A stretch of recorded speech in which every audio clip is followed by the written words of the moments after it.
नमस्कार दोस्तों, मैं सतपुराई टीम ऑनलाइन क्लासेस मूवगंज में आपका स्वागत है। मैं गणेश कुमार विश्वकर्मा आज आपके लिए लाया हूँ अगला topic surface hardening of steel. इस्पात की सतह का कठोरीकरण, हार्डनिंग ऑफ स्टील। इसमें हम क्या क्या पढ़ेंगे? इसमें हम उद्देश्य पढ़ेंगे। उद्देश्य क्या है इसका? इसके बाद ये 4 प्रकार की सतह को कठोरीकरण प्रक्रिया के नाम से बताना। पहला क्या है? केस हार्डनिंग, दूसरा कार्बोराइजिंग, तीसरा द्रव्य कार्बोराइजिंग, चौथा गैस कार्बोराइजिंग प्रक्रिया का वर्णन। इसमें हम 4 प्रकार के हार्डनिंग को हम पढ़ेंगे। 4 प्रकार के हार्डनिंग को पढ़ेंगे। चलिए, आप सर्विस कंडीशन का एवं लॉन्ग लाइफ के लिए अधिकांश अवयवों में हार्डनिंग टूट फूट रोधी ऊपरी सतह तथा चीमड़ फटका रोधी आंतरिक भाग होने चाहिए। मतलब ये कहता है कि सर्विस कंडीशन एवं लॉन्गर लाइफ के लिए अधिकांश अवयव की अधिकांश कंपोनेंट कठोर टूट फूट रोधी ऊपरी सतह तथा टफनेस फटका रोधी आंतरिक भाग होनी चाहिए। विभिन्न गुणों में संयुक्त एक ही टुकड़ी सतह कठोरीकरण से बनाया जा सकता है। ठीक है। अब सतह को कठोरीकरण के प्रकार। Types of a surface hardening. Surface hardening के कितने प्रकार के होते हैं? सरफेस हार्डनिंग के 4-5 प्रकार के होते हैं। पहला आपका क्या है? केस हार्डनिंग, दूसरा है नाइट्राइजिंग, चौथा है ज्वाला कठोरण, तीसरा क्या है? प्रेरण, चौथा क्या है? प्रेरण। ये इसके क्या है प्रकार? केस हार्डनिंग, नाइट्राइजिंग, ज्वाला कठोरण और प्रेरण कठोरण। ये इसके क्या है? सतह कठोरण के प्रकार। अब चलते हैं, पहला है केस हार्डनिंग। क्या है केस हार्डनिंग? केस हार्डनिंग क्या है? तो जैसे नाम से क्या है? Case hardening. तो केस हार्डनिंग क्या है? इस विधि द्वारा कठोर किए जाने वाले पुर्जों, क्या होता है केस हार्डनिंग में? इस विधि द्वारा कठोर किए जाने वाले पुर्जों को, मतलब जिस हम स्टील को कठोर करते हैं, उनके पार्ट्स को 0.15% कार्बन वाले इस्पात का बनाया जाता है। मतलब इसमें जो कार्बन होती है, कार्बन को 1.5% वाला इस्पात बनाया जाता है ताकि वह सीधे हार्डनिंग से प्रभावित ना हो सके। उपचार होने वाले इस्पात की सतह की परत में कार्बन की मात्रा 0.9 तक बढ़ाई जा सकती है। मतलब कहने का ये है कि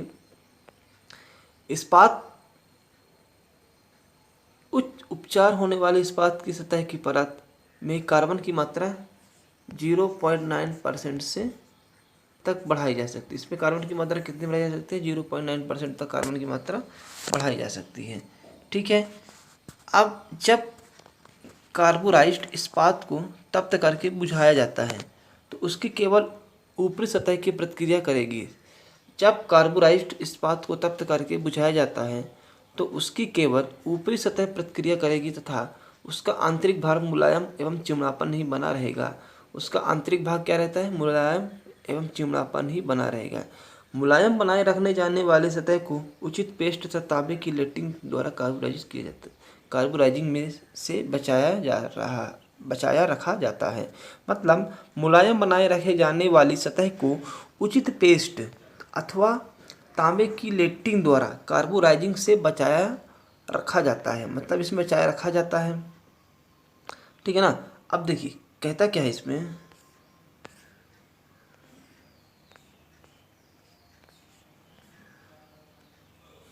केस हार्डनिंग 2 स्तर में होता है। केस हार्डनिंग कितने स्तर में होता है? 2 स्तर में होता है। पहला क्या है आपका? कार्बोराइजिंग, जिसमें सतह पर कार्बन की मात्रा बढ़ती है। कार्बोराइजिंग जिसमें सतह की मात्रा बढ़ती है। दूसरा क्या है आपका? ऊष्मोपचार, जिसमें आंतरिक भाग साधित और सतह कठोरीकृत होती है। क्या होती है? कठोरीकृत होती है। अब जैसे मान लीजिए कि आपका क्या है?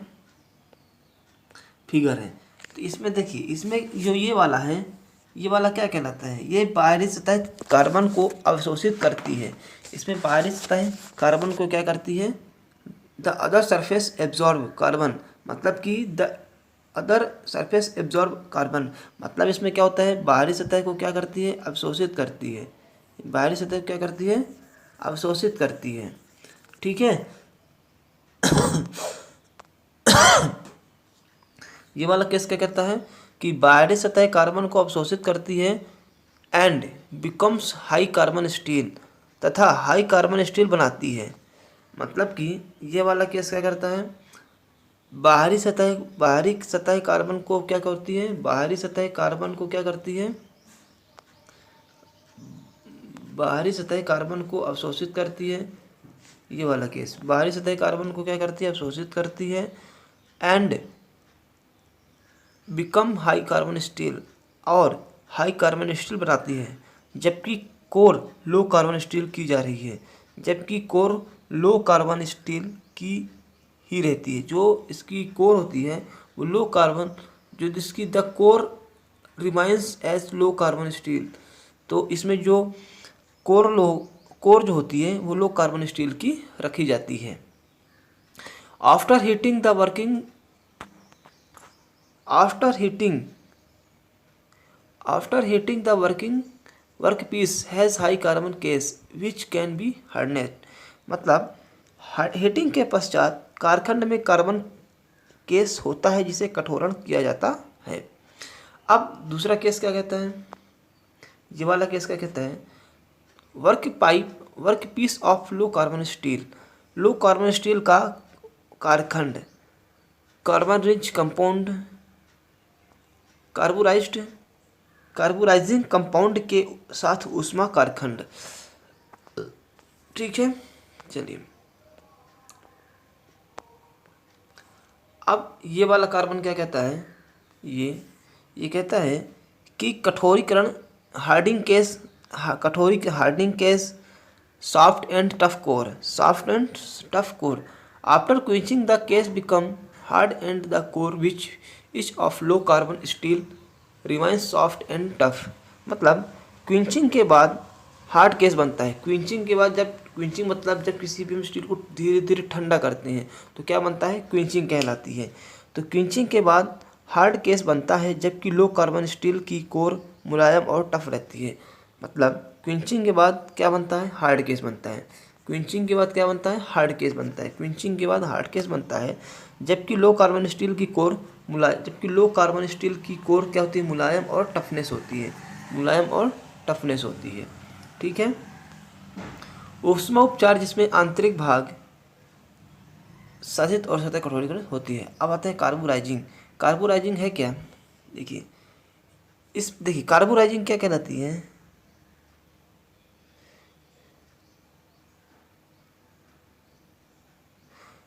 लो कार्बन स्टील, देखिए क्या कार्बोराइजिंग क्या कहलाती है, लो कार्बन स्टील या माइल्ड स्टील में कार्बन की प्रतिशत को, मतलब लो कार्बन स्टील या माइल्ड स्टील में कार्बन की प्रतिशत को एक निश्चित सीमा तक अथवा गहराई तक बढ़ाकर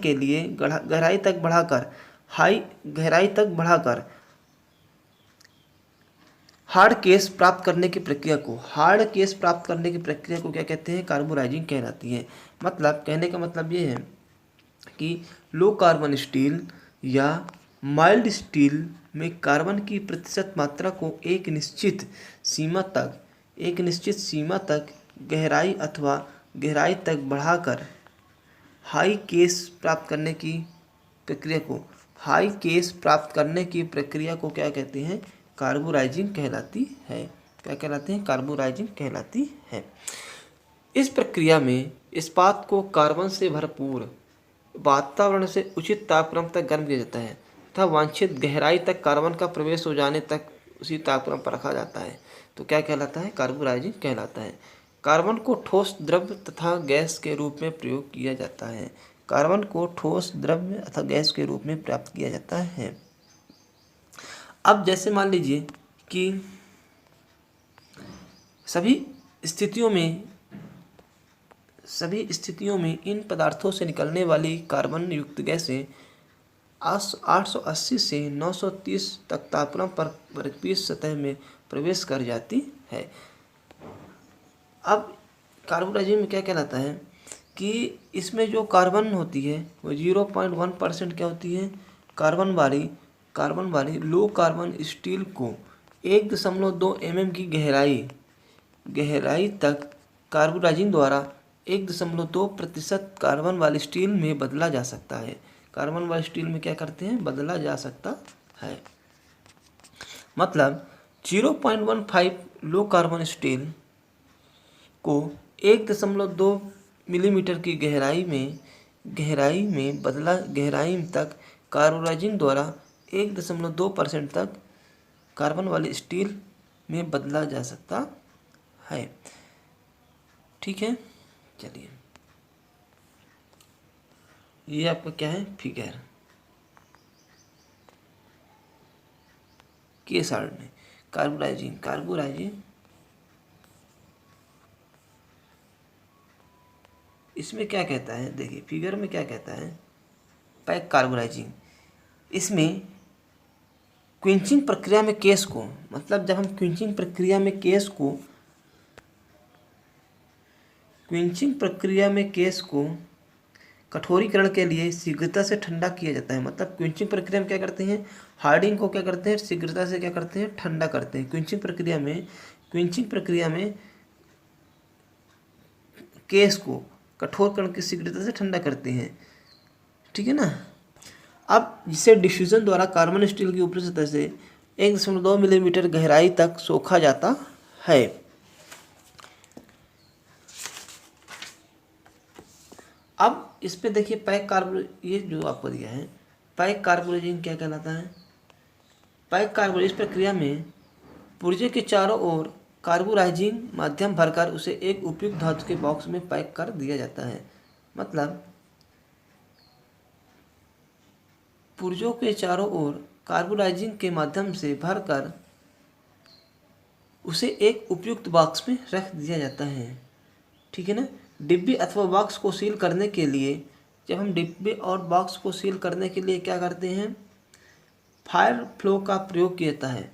डब्बे और बॉक्स को सील करने के लिए, ये डब्बा है, डब्बे और बॉक्स को सील करने के लिए किसका उपयोग करते हैं, फायर का उपयोग करते हैं। फायर क्ले का उपयोग करते हैं। ठीक है, चलिए बक्से को ठंडा करने के बाद देखिए ये क्या पढ़ रहे हैं, पैक कार्बोडाइजिन क्या करते हैं, बक्से को ठंडा करने के बाद अग्नि मिट्टी से सील कर देता है। फायर क्ले, देखो बक्से को ढक्कन को बंद करने के बाद फायर क्ले से शीघ्र ही सील कर दिया जाता है तथा तार के टुकड़े से भली भांति बांध दिया जाता है ताकि बक्से ना तो कोई गैस बाहर जाए और ना ही कोई हवा भीतर आए। इस प्रक्रिया में उसे डीकार्बोडाइजिंग से बचाया जाता है। इस प्रक्रिया में उसे क्या करते हैं, डीकार्बोडाइजिंग से बचाया जा सकता है। कार्बोडाइजिंग पदार्थ के रूप में लकड़ी, हड्डी, चमड़ा तथा चारकोल का उपयोग किया जाता है। तेज करने के लिए उसमें बेरियम कार्बोनेट जैसे शक्ति देने वाली तत्व मिलाया जाता है। ठीक है, ये क्या है, बेरियम कार्बोनेट, उच्च ऊर्जित बेरियम कार्बोनेट तथा लकड़ी का चारकोल। ये इसमें डायग्राम दिया है। डेप्थ ऑफ ए केस और ये द टाइम इन आवर्स, ये क्या दिया है, ये आवर्स दिया है घंटे में, और ये डेप्थ ऑफ केस हार्डनिंग का mm कितने मिलीमीटर तक है। अब आता है लिक्विड कार्बोडाइजिंग। लिक्विड कार्बोडाइजिंग क्या कहलाता है, तप्त लवण के कुंड हीटेड सॉल्ट बाथ में कार्बोडाइजिंग की जाती है। सोडियम कार्बोनेट, सोडियम साइनाइड तथा बेरियम क्लोराइड कार्बोडाइजिंग लवण है। कार्बोडाइजिंग के तापक्रम तथा केश की गहराई उसे मिले साइनाइड की मात्रा पर निर्भर होती है। मतलब इसमें क्या करता है, लिक्विड कार्बोडाइजिंग क्या करता है, इस प्रक्रिया में 20 से 50 सोडियम साइनाइड, 40% सोडियम कार्बोनेट तथा कुछ मात्रा में सोडियम या बोरियम क्लोराइड के घोल का बाथ को 870 से 950 डिग्री सेंटीग्रेड तक गर्म किया जाता है। मतलब इसमें जो सोडियम कार्बोनेट होता है, sodium carbonate 40%, sodium carbonate 40%, sodium cyanide 50%, barium carbonate chloride 20% मिलाया जाता है। कितने डिग्री पर? 870 से 950 डिग्री सेंटीग्रेड तक इसे गर्म किया जाता है। यह पतले गैस के लिए उपयुक्त है। यह पतले गैस के लिए क्या होती है? उपयुक्त है। यह पतले गैस के लिए क्या है? उपयुक्त है। लगभग 0.25 मिलीमीटर गहरा। इसका मुख्य लाभ यह है कि यह एक तेज विधि है जिससे तपन शीघ्रता से होता है, विरूपण कम से कम होता है तथा यह अधिक उत्पादन के लिए उपयुक्त होता है। अधिक उत्पादन के लिए क्या उपयुक्त होता है? ये। अब आता है गैस कार्बोराइजिंग। गैस कार्बोराइजिंग क्या कहलाता है? कार्य को किसी गैस रोधी धारक में रखते हैं जो किसी उपयुक्त भट्टी में रखकर तप्त करते हैं तथा भट्टी को ही पेटी के रूप में प्रयोग किया जाता है। भट्टी को ही किस में प्रयोग करते हैं? पेटी के रूप में प्रयोग करते हैं। कार्बोराइजिंग गैस मीथेन या प्रोपेन की पेटी, यह मीथेन या प्रोपेन की पेटी में प्रवेश कराया जाता है। मतलब किसमें? मीथेन या प्रोपेन की पेटी में क्या करते हैं? प्रवेश कराया जाता है तथा बाहर निकालने वाली गैस का निष्करण किया जाता है।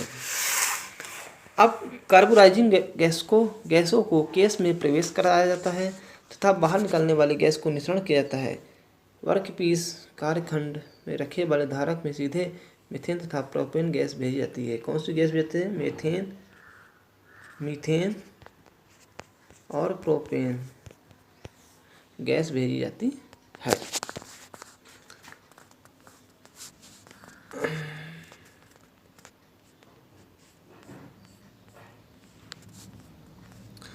सतह कार्बोराइजिंग प्रक्रम में कार्बोराइजिंग बुझाना तथा इसमें क्या होता है?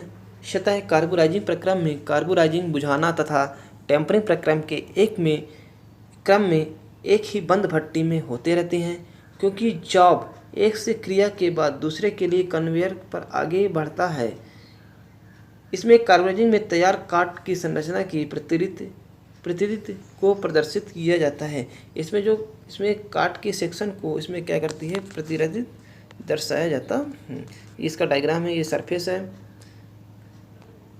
ये ऑल पैरेलेट है, पियरलाइट है। ये क्या है? और पियरलाइट है। ये भी क्या है? पियरलाइट है। और ये फेराइट है। ये क्या है? फेरेलाइट। ये क्या है? फेरेलाइट, पियरलाइट, ऑल पियरलाइट और सरफेस। ये इसका क्या है? डायग्राम।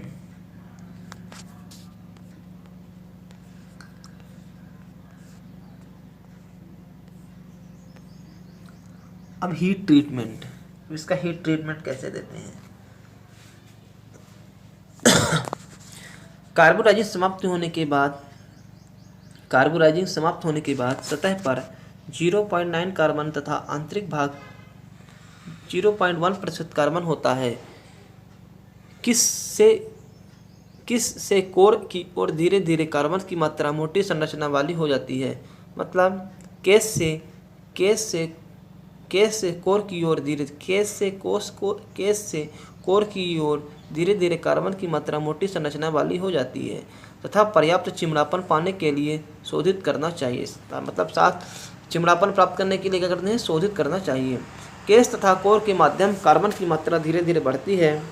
लंबे समय तक हीटिंग के कारण कोर मोटे हो जाएंगे और एक उचित चिड़ापन तथा उत्पादन करने में उसे शोधित करना चाहिए। अब क्या कहता है कि कोर को शोधित करने के लिए, अब हम कोर को क्या करते हैं? शोधित करने के लिए, रिफाइंड करने के लिए कार्बोराइजिंग इस्पात 870 डिग्री सेंटीग्रेड को पुनः तप्त करके काफ़ी समय तक उसी ताप पर तक रखा जाता है जिससे संरचना की एक रूपता बन सके तथा फिर उसे तेजी से ठंडा किया जा सकता है ताकि कूलिंग के दौरान ग्रेन वृद्धि ना होने पाए। ठीक है, चलिए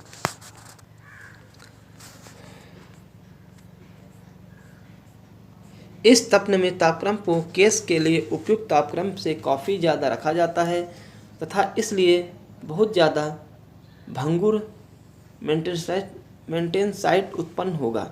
तत्पश्चात केस तथा कोर की बाहरी परतों को शोधित करने के लिए कर लेना चाहिए। मतलब इसके बाद क्या करते हैं हम, केस तथा कोर की बाहरी सतह को, कोर तथा केस की बाहरी सतह को शोधित कर लेना चाहिए। केस के अनुसार 750 डिग्री सेंटीग्रेड इस्पात को पुनः तप्त करके तथा उसे बुझाकर क्विंचिंग शोधन किया जाता है। अब आता है टेम्परिंग। टेम्परिंग क्या है? अंत में केस को 200 डिग्री सेंटीग्रेड पर टेम्परिंग किया जाता है। बुझाने के उत्पन्न प्रतिबल दूर किया जाता है। यदि पुर्जे को झटका नहीं सहना होता तो क्रोट की सतह को शोधित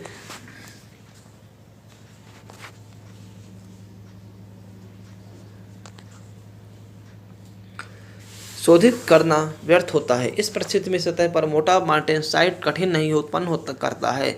इस प्रकार पुर्जे को कार्बोनाइजेशन के बाद सीधे ही बुझाया जा सकता है।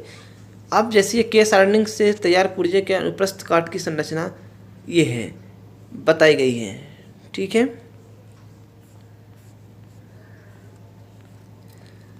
तो ये क्या कहलाता है? Case hardening. क्या कहलाता है?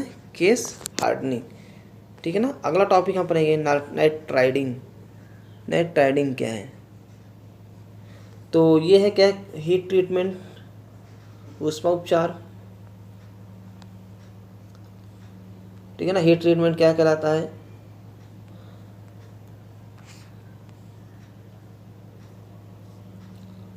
इसको देख लीजिए।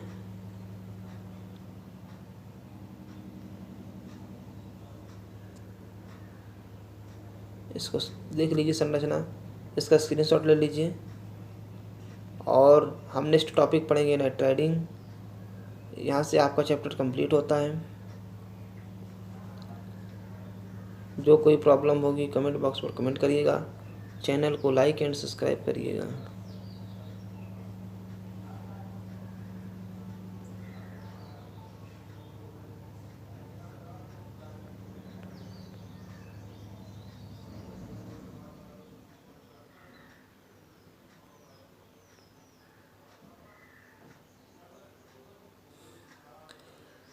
और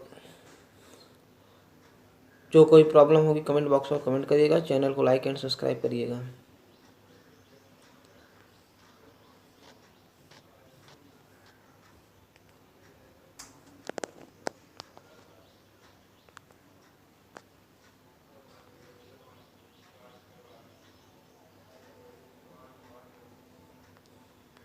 जी, धन्यवाद।